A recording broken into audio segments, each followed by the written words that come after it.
अब डर से ऊपर उठें। दोस्तों, डरना स्वाभाविक है, परंतु अगर आपने डर पर विजय प्राप्त कर ली तो आपको जीवन में कोई नहीं हरा सकता। क्योंकि अगर आपको डर नहीं होता तो आप हर एक काम को पूरी लगन के साथ मन लगाकर करते हैं। यही कारण होता है विजय प्राप्त करने का।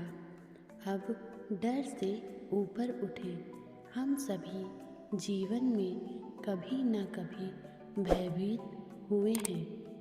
फिर वो अस्पताल में इंजेक्शन लगवाना हो या करियर तय करने के लिए प्रवेश परीक्षा देना हो, डर कई स्वरूपों में आता है। डर एक सार्वभौमिक मौलिक भावना है जो हमारे जीवित रहने के लिए ज़रूरी है। यानी डर काफ़ी हद तक ज़रूरी है।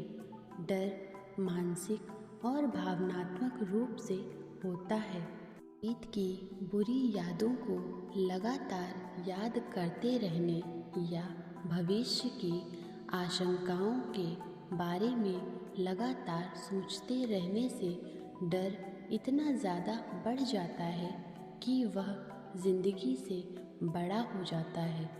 फिर डर अतार्किक होने लगता है। वह चिंता, तनाव और बुरी सेहत का कारण बनने लगता है। समकालीन जीवन में व्याप्त भय कदर हावी हो गया है कि वास्तविक स्थिति की तुलना में हमें डर ज़्यादा नुकसान पहुंचाने लगा है। आबादी के एक बड़े हिस्से के लिए डर इतना हावी भावना हो गया है कि उनकी ज़िंदगी का मकसद सिर्फ इसका सामना करना रह गया है। सार्थक जीवन जीने के लिए अपने डर से ऊपर उठना ज़रूरी है। यह मानना कि डर महज एक भावना है, यह सुनिश्चित करता है कि हम इस भावना को बढ़ाएं नहीं।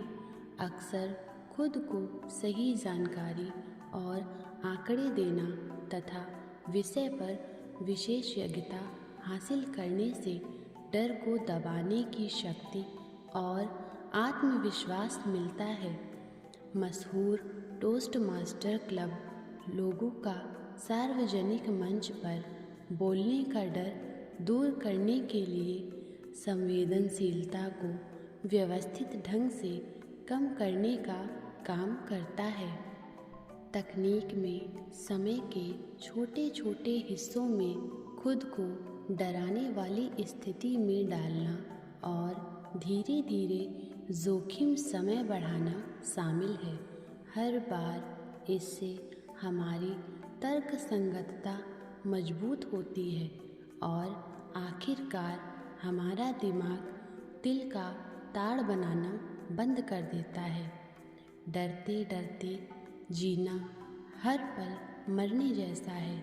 इसीलिए किसी भी परिस्थिति में जब हम सबसे बुरी स्थिति के बारे में सोचकर उसे मानसिक रूप से स्वीकार कर लेते हैं, तब हम अवसरों का पूरा लाभ उठाने में सक्षम हो जाते हैं।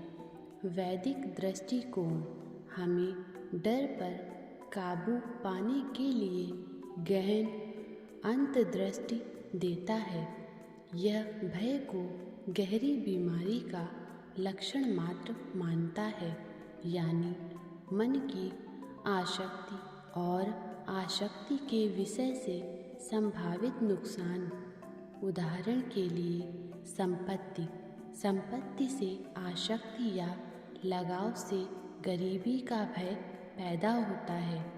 सामाजिक प्रतिष्ठा से आसक्ति के कारण बदनामी का डर पैदा होता है आदि। इसी तरह समृद्धि, आराम और अपनी खुद की जिंदगी से आसक्ति के कारण प्राकृतिक आपदाओं का डर पैदा होता है। हम जानते हैं कि जीवन नश्वर है, फिर भी डरते हैं। हम यह ज्ञान भूल जाते हैं कि आत्मा अमर है।